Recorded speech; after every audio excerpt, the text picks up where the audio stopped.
Signor Presidente della Conferenza delle Autonomie Locali, signori componenti della Giunta, onorevole Presidente della Regione, colleghi e colleghe consiglieri, signori amministratori locali.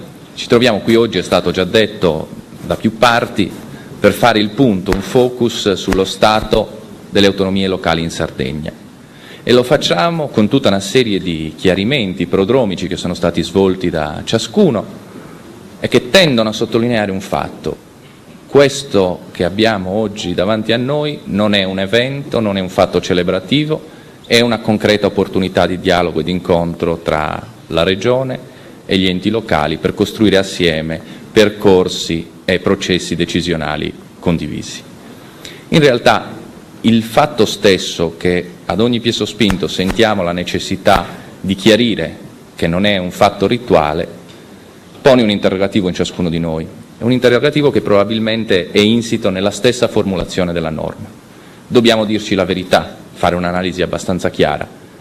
La legge della Regione Sardegna istitutiva del Consiglio delle Autonomie Locali è la legge in Italia che in maniera minore rappresenta la frontiera verso l'attuazione del nuovo titolo quinto. Questo ce lo dobbiamo dire. Siamo ancora in una fase di intermezzo tra il modello della conferenza e il modello del Consiglio.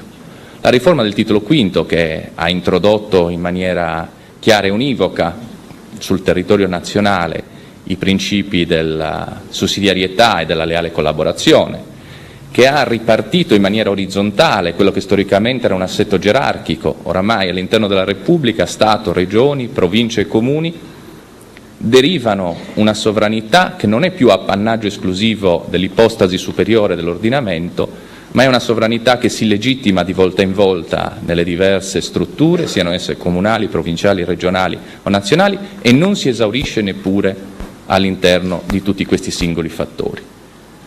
Dalla sussidiarietà deriva l'esigenza di leale collaborazione, è già stato chiarito più volte anche dalla giurisprudenza costituzionale. Comuni sono i principali titolari di tutte le funzioni, in quanto soggetti maggiormente vicini alla fonte della sovranità, che è il popolo. E quindi la maggiore vicinanza al cittadino determina che i processi decisionali non possano che partire sia nel loro aspetto di analisi che nel loro aspetto di sintesi dalle realtà locali. Chiaramente tutto questo trova, man mano che si risale verso aggregati geografici maggiori, l'esigenza di contemperare da un lato il fatto locale con un progetto e un disegno strategico di sviluppo che è più ampio. In Sardegna il titolo quinto è discusso, nonostante sia stato firmato un protocollo qualche anno fa tra tutte le regioni a statuto speciale per l'immediata attuazione del titolo quinto, nonostante non vi sia un vincolo diretto e costituzionale, ha trovato nella legge istitutiva della Conferenza del Consiglio per le Autonomie Locali, il punto d'incontro. E oggi discutiamo di questo Stato. Alcune cose sono state fatte, è indubbio, sono state anche ricordate. Va bene il fondo unico, io penso, perché rappresenta non solo un decentramento di funzioni, ma una responsabilizzazione delle autonomie locali. Responsabilizzazione che passa attraverso la scelta di come impegnare e come spendere questi denari. Però conosciamo anche gli aspetti problematici di tutto questo. Sappiamo che nella programmazione generale della Regione poi si va a chiedere alle autonomie locali di copartecipare per poter partecipare ai bandi e quindi questo erode sempre di più anche la possibilità del fondo unico di incidere realmente sulle politiche. Autonomie locali, comuni e province che rappresentano, come dicevamo prima, la frontiera più spinta verso la popolazione e quindi una frontiera di credibilità dell'intero sistema rispetto alle politiche che sapremo attuare per affrontare e risolvere, mi auguro, quella che tutti hanno già richiamato essere una crisi assolutamente eccezionale. Siamo di fronte, ancora una volta, all'esigenza di trovare un equilibrio in una transizione che è perenne. Siamo abituati, nel nostro Paese le transizioni oramai si sprecano, non si riesce mai a raggiungere un punto di equilibrio, ma è un equilibrio dinamico. Diciamo così.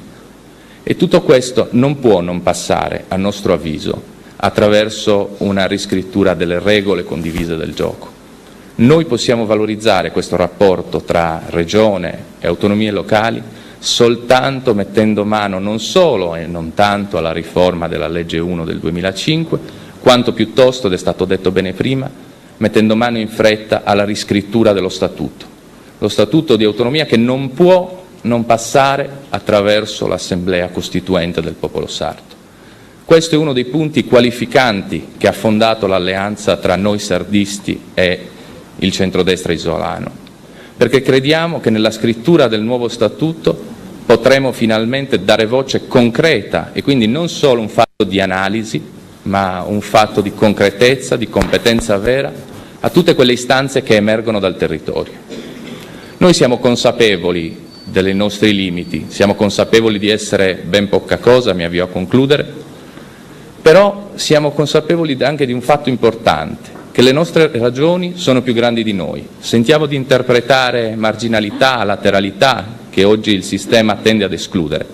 In quest'umile consapevolezza speriamo di poterci adempiere per la Sardegna e per il suo migliore avvenire. Grazie.